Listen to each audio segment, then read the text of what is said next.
how much confidence does that give you going into tomorrow, I guess? How I feel about myself isn't going to impact the award. So, I'm excited to be here. I'm just excited to see how everything goes, excited to see guys win awards. I know majority of these guys just from playing with them at camps in high school. So I'm just excited to be here, excited to see who wins what.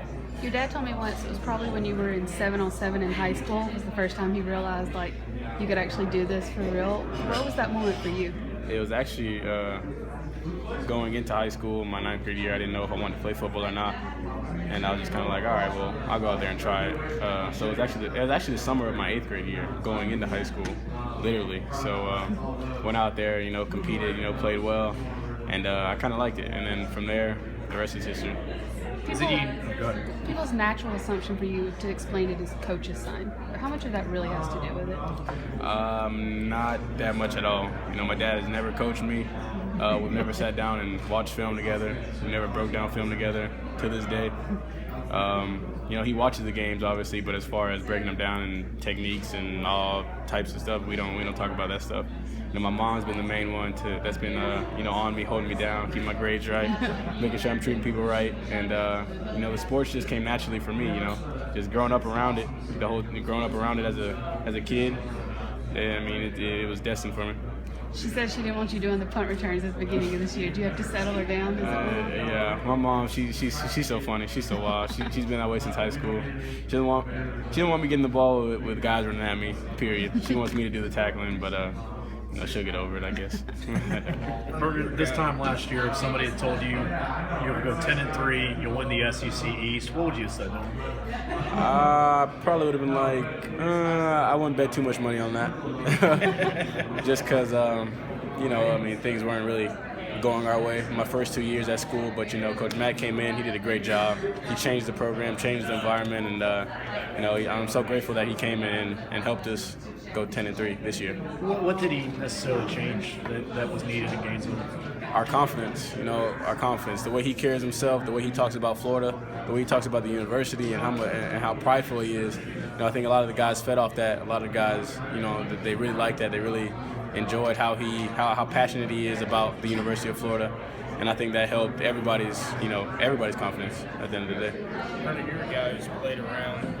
Cornerback, but he played some receiver in the first game. When you look at Christian McCaffrey, is that kind of the evolution of players now? You're going to have to do so much more than just one position. Oh, man. Watching him play is ridiculous. It's ridiculous. I always try to watch Stanford play. Most of the times on Friday nights, we get to watch him play, when we're just hanging out. And he's amazing. The things that he can do with the ball, how focused he is, you can see it. You can see his demeanor. You can see how much he wants to win. And, I don't think that's the way the game is going. He's a special player. I think those type of players come once every 20 years or so. How important are those kind of guys to have? If you can find one, obviously the things that he's done for Stanford is unremarkable as a freshman. Obviously what he does speaks for itself. I was wondering if you go against a lot of great receivers. I was wondering if you could just, off the top of your head, maybe list, maybe in order, the 5 toughest receivers that you locked up against. I can definitely start with the toughest, Amari Cooper, without a doubt. No arguments. Without a doubt. From there, I can go Odell Beckham, Jarvis, Landry, Laquan Treadwell. Who else have I covered? Pretty good list. Are you on Calvin? Calvin, really? Yes, I cover Calvin. Could definitely put him on there too. Exciting player. Calvin Ridley. Okay, yeah. Alabama. Very exciting player. With a bright future ahead of him. He can run. He can do anything he wants. So, I'm sorry. When we talked with Coach McElwain last week, he mentioned your group and the upperclassmen about being the foundation of getting the program back. Do you guys take pride in that, in being that it is going to be the turn going the way that you want it to go? Yeah, we do. Us being the only group that came back with, we lost one person last year.